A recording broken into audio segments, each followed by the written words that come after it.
In the year 2378, humanity had spread across the stars. They had built cities on distant planets, mined asteroids for precious metals, and explored corners of the galaxy no one had ever seen before. It was a time of hope and discovery, but also tension. Not every species out there welcomed humans with open arms. Still, most people back on Earth believed they were safe.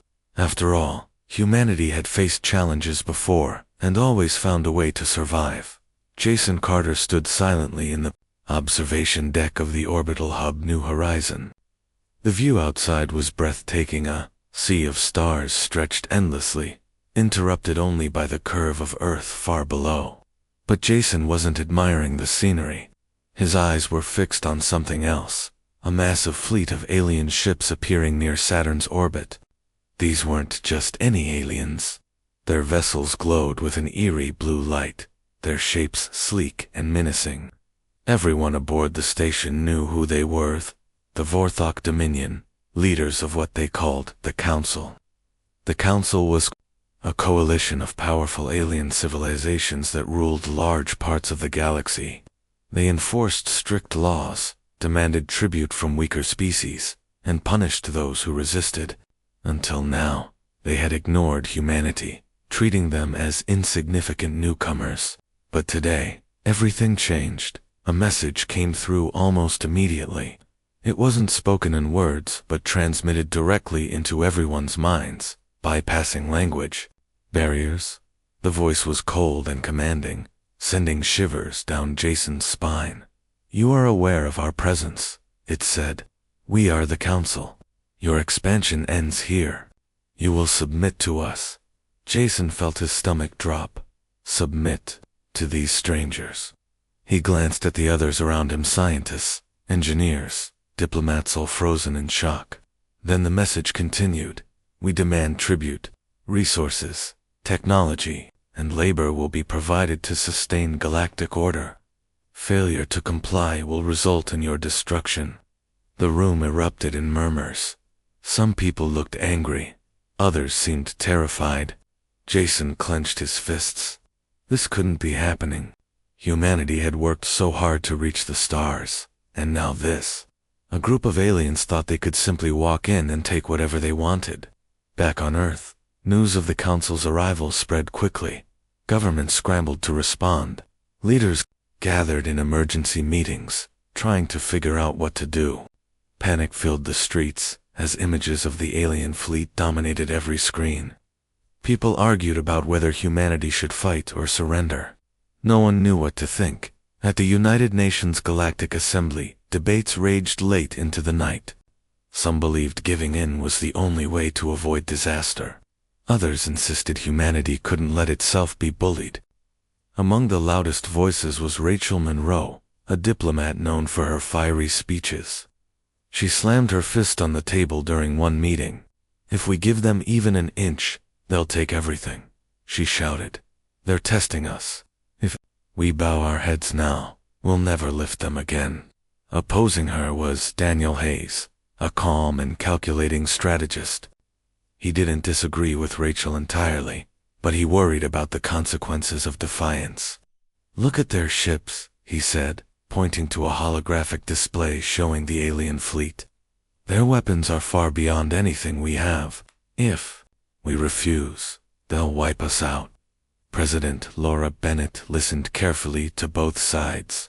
As the leader of Earth's united government, the decision ultimately rested with her. She knew the stakes were unimaginably high. Whatever choice she made would shape the future of humanity forever. Then someone suggested an idea that caught everyone's attention. Instead of agreeing or refusing outright, why not send a single-word reply, something unexpected, something that would make the Council pause and reconsider? It was risky, but it might buy humanity some time, or at least show the galaxy that humans weren't afraid to stand up for themselves. After hours of discussion, the word was chosen. Simple, yet bold. It carried a weight no one could ignore. When the reply was sent, the entire world waited anxiously to see how the Council would react.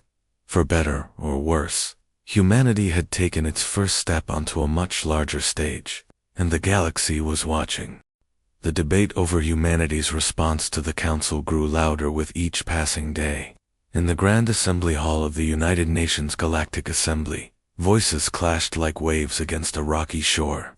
Rachel Monroe stood at the center of it all, her fiery red hair catching the light as she leaned forward on the podium. "We can't give in," she said, her voice firm and unwavering. "If we do, we're signing our own death warrant. The Council won't stop with this demand. They'll keep coming back for more until there's nothing left of us." Across the room, Daniel Hayes sighed deeply. He ran a hand through his dark hair, looking tired but resolute. "Rachel's right about one thing," he admitted. "The Council is dangerous, but so is underestimating them. Their technology is centuries ahead of ours. If we provoke them, they'll crush us without hesitation." His words hung heavy in the air, drawing nods from some attendees, while others frowned in disagreement. President Laura Bennett watched the exchange quietly from her seat. She was a woman in her late 50s, with sharp eyes that missed nothing. Her expression remained calm, but inside, she felt the weight of the decision pressing down on her shoulders. Every option came with risks. Surrender meant losing freedom and, possibly dignity, but resistance could mean total annihilation. As the arguments continued, a young scientist named Emily Grant stepped forward. She wasn't part of the political elite, but her expertise in xenolinguistics had earned her a place in these discussions. "There's another way," she suggested softly, though her tone carried conviction. "Instead of outright defiance or submission, we send a message that makes them think twice. Something unexpected." "What do you mean?" asked Laura, leaning forward slightly. Emily hesitated for a moment before speaking again. "A single word, one that challenges their assumptions about us. Something simple, yet powerful enough to make them question whether humanity is worth fighting or if we're more trouble than we're worth." The room fell silent as everyone considered her idea. It was bold, almost reckless, but it also held a strange kind of logic. Humanity couldn't match the Council's military might, but perhaps they could outwit them. Words had power, after all. A clever reply might buy time or even inspire allies among other species who lived under the Council's rule. Rachel immediately warmed to the suggestion. "Yes," she exclaimed, her eyes lighting up. "Let's show them we're not just another species to be bullied. We're smart, resourceful, and unafraid to ask questions." Daniel, however, remained cautious. "And what happens when they don't like our answer?" he countered. "They'll see it as an insult. This isn't a game, Rachel. Lives are on the line." But Rachel refused to back down. "Exactly, lives are on the line. That's why we need to stand strong. If we roll over now, we lose everything, everything." Tensions escalated further until President Bennett raised a hand, calling for silence. "Enough," she said firmly. "We've heard both sides.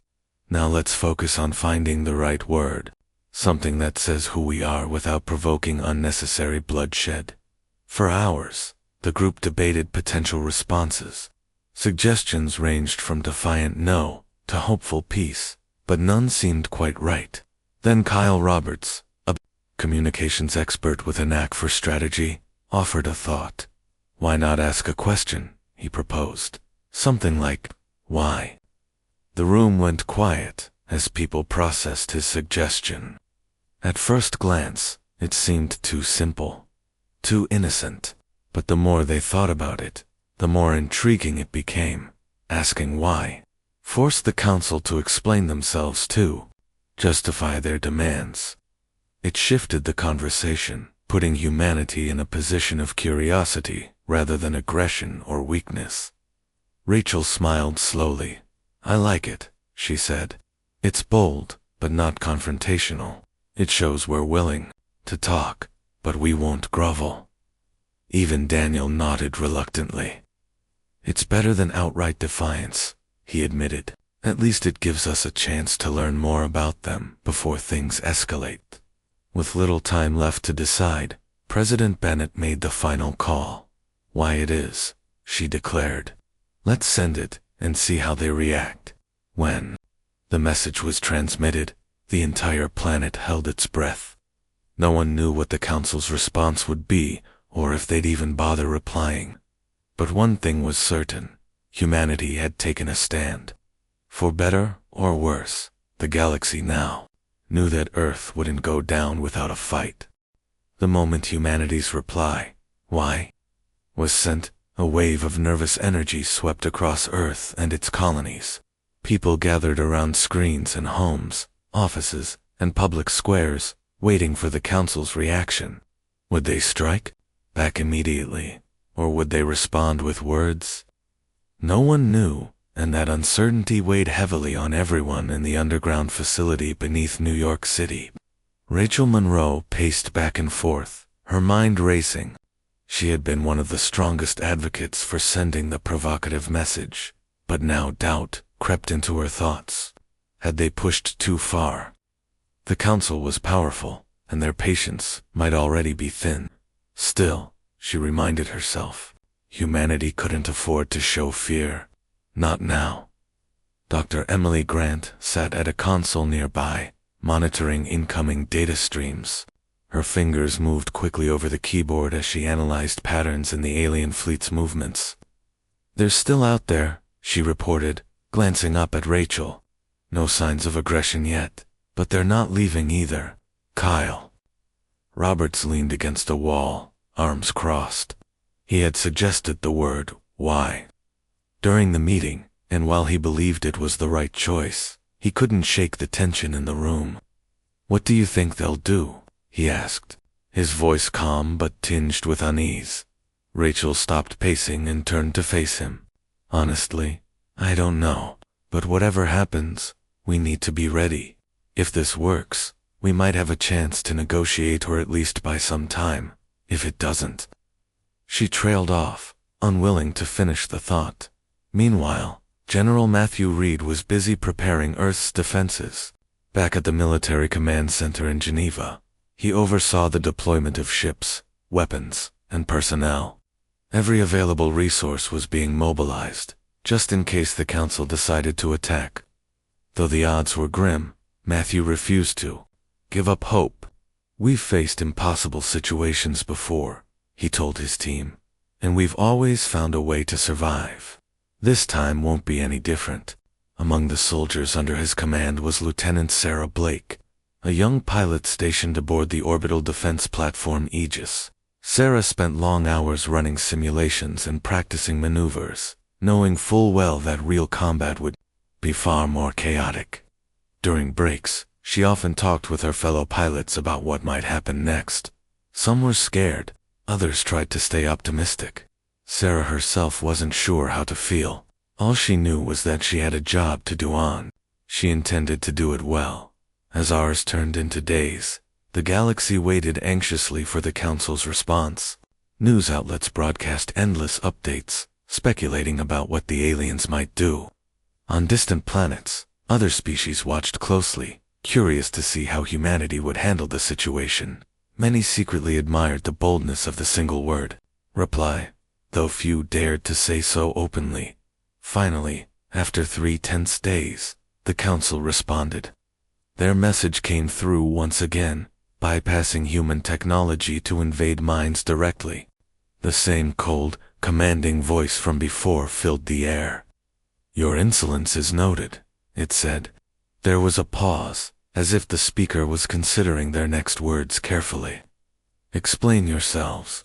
The room where Rachel, Emily, and Kyle worked erupted into murmurs of surprise. The Council hadn't attacked, they had demanded clarification. It was an unexpected turn of events, and it gave humanity a rare opportunity to speak on equal footing.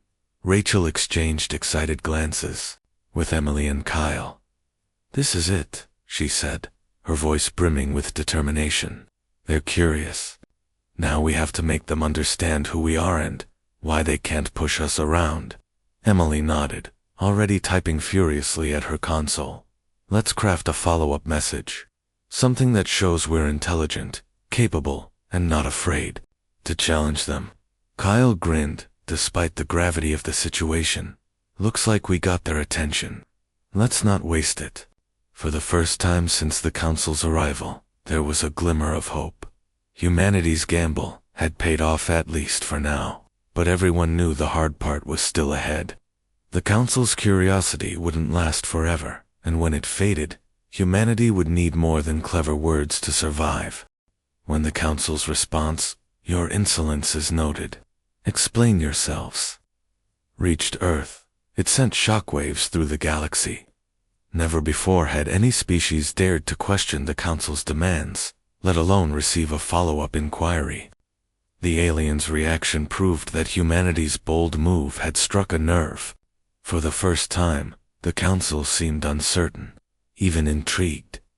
Admiral Krylos, leader of the Vorthok fleet, stationed near Saturn, convened an emergency meeting with his advisors aboard their flagship. Holographic displays flickered around the chamber, showing images of Earth, its colonies, and its defensive forces. Krylos's sharp eyes scanned the data as he listened to his subordinates debate what to do next.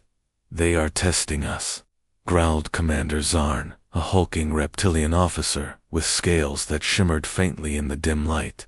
"This is an act of defiance. We should crush them now, before they gain confidence." Another advisor, a slender insectoid named Vexta, clicked her mandibles thoughtfully. "Perhaps not," she countered.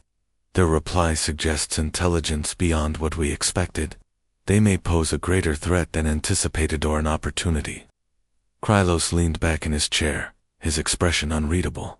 He had spent centuries enforcing the Council's will across the galaxy, crushing rebellions and subjugating weaker species without hesitation.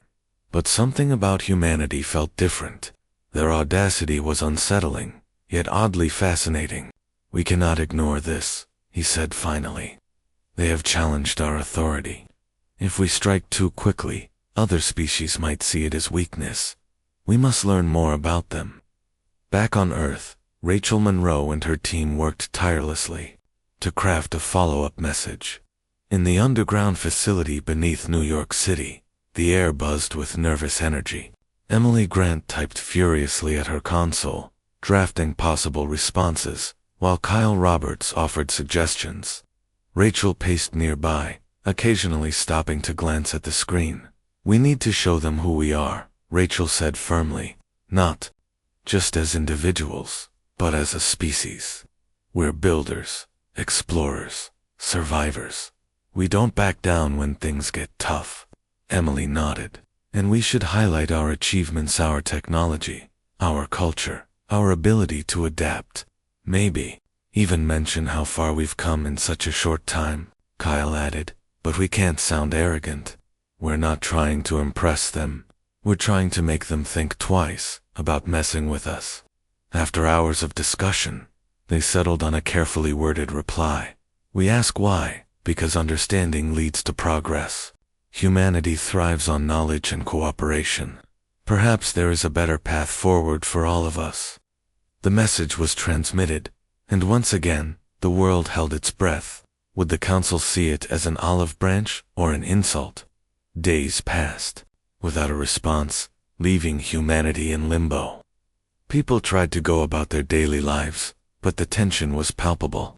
Soldiers remained on high alert, and scientists monitored the alien fleet constantly for any sign of movement. Meanwhile, news of humanity's daring exchange spread throughout the galaxy.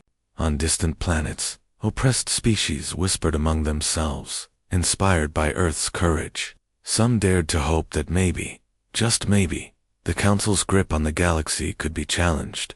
Others warned that the humans were playing a dangerous game, one that could end in disaster. On board the Aegis, Lieutenant Sarah Blake continued training with her squadron. Though no battles had erupted yet, she knew the calm wouldn't last forever. During downtime, she often thought about her family back on Mars and wondered if she'd ever see them again. Still, fear didn't stop her from doing her duty.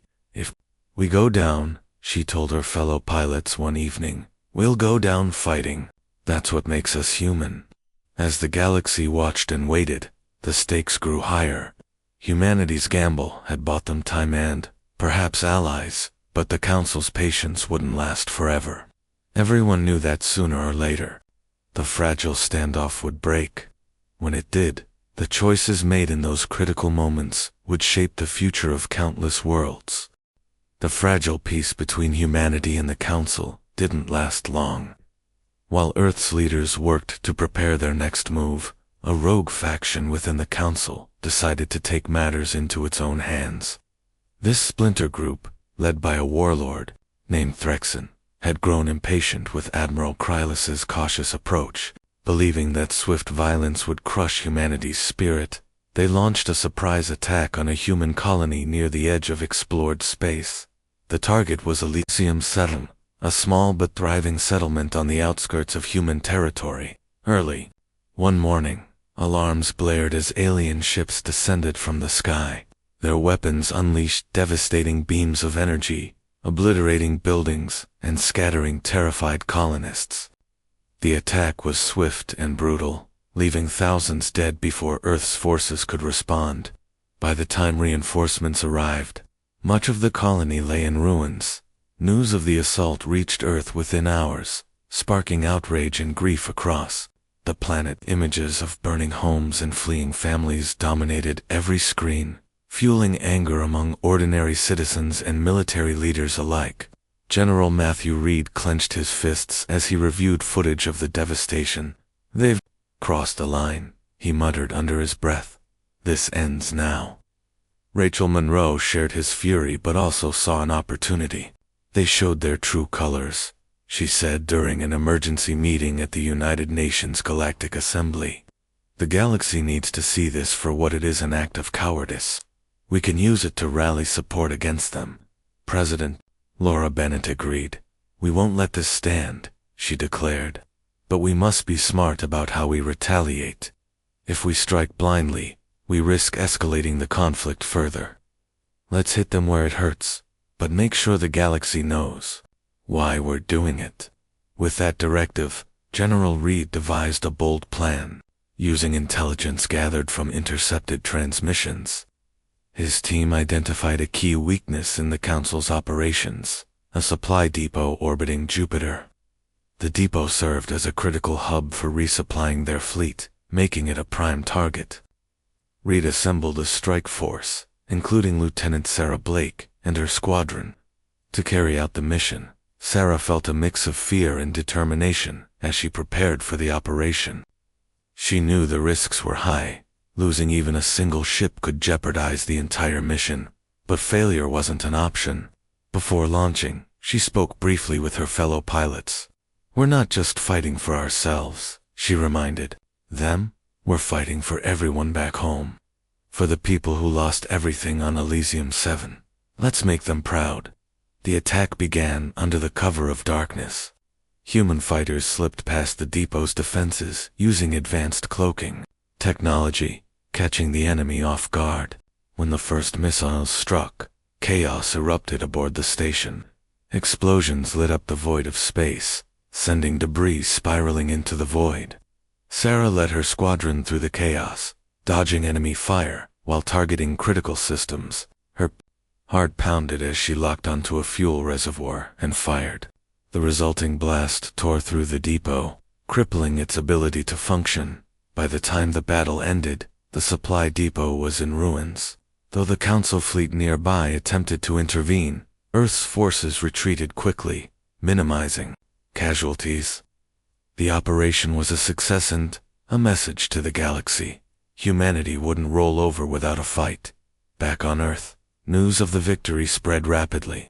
People cheered in the streets, finding hope in the face of tragedy. The Council, however, wasn't so easily deterred. Admiral Krylos watched reports of the destroyed depot with growing frustration. Humanity had proven itself unpredictably and dangerous. War was inevitable now, and both sides knew it. As fleets mobilized and strategies shifted, the galaxy braced for what promised to be the greatest conflict it had ever seen.